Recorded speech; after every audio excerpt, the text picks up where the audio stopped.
Hi, my name is Dr. Simon Agger, and today we're going to learn about how to reduce cravings. They can get in the way, they can destroy your health, and they can keep you on a cycle where you can't lose weight, you can't sleep deeply, or you just have constant fatigue.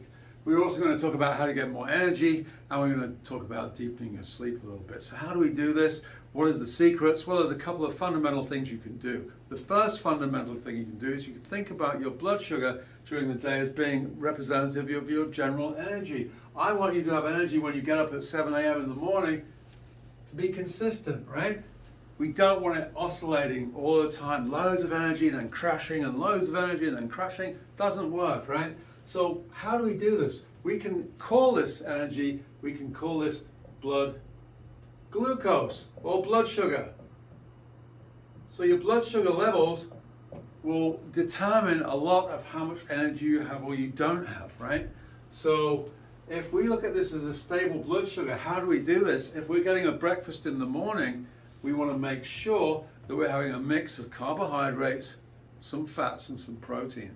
If we just have carbs, what happens? If we have a high carb meal, like a bowl of cereal with 2% milk on it, or we have a bagel or something like that, we're going to get a spike. Blood sugar is going to spike up fairly sharply, and it's going to come up and give us a whole bunch of quick energy. We're going to burn through that maybe, but we need some extra protein and fat just to stabilize that, so it doesn't come up as viciously, and it comes up a little more like this, and we have a little more sustained energy. That's the name of the game.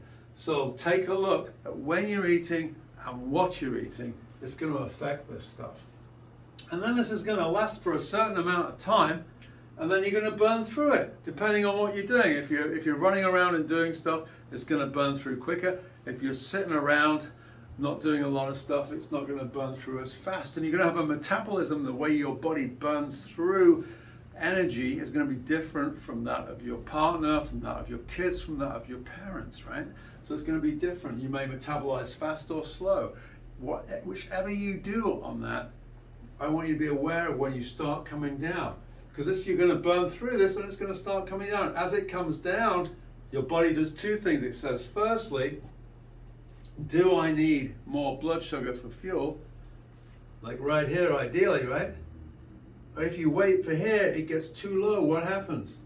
Well, your body has a mechanism to try and keep this up because you need a stable blood sugar, and it's going to increase your cortisol. That's a stress hormone that comes from your adrenals. We need cortisol. We need a certain level of it, but this cranks up to try and raise the blood sugar when it's low. And as this cortisol cranks up, there's cortisol right there. It's going to crank as this goes down. What happens? You're going to crave when this gets too low too. So you get a twin thing of you get cravings, you get antsy, you get hangry. All these things happen. We get an increased spike of cortisol and we get decreased blood sugar.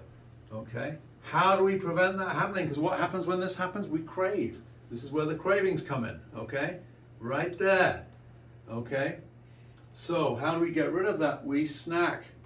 Right through here, we anticipate this drop and we put some more fuel in. We put some more protein.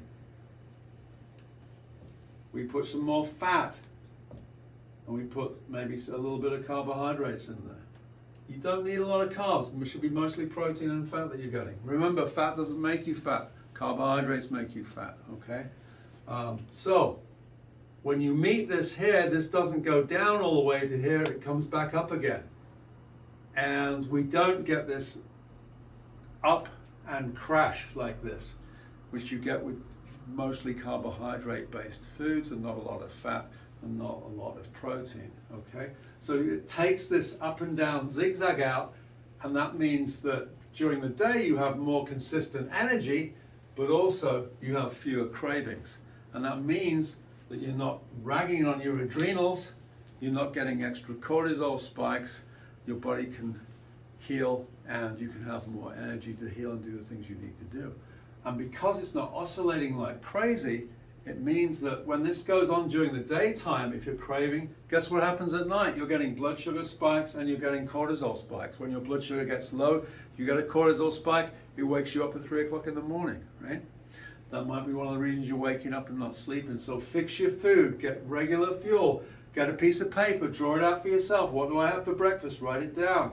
When do I burn through it? When do I get hungry? Well, about here, you shouldn't really be going more than 5 or 6 hours before you eat again.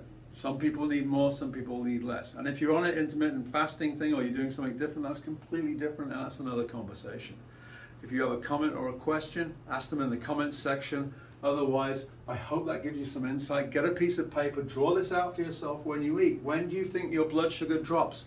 When do you think you get hangry? When do you think you crave? It'll answer some of these questions. Just change, shorten up when you eat. You might need a snack mid-morning. You may need a snack mid-afternoon. It'll make a big, big difference in your life.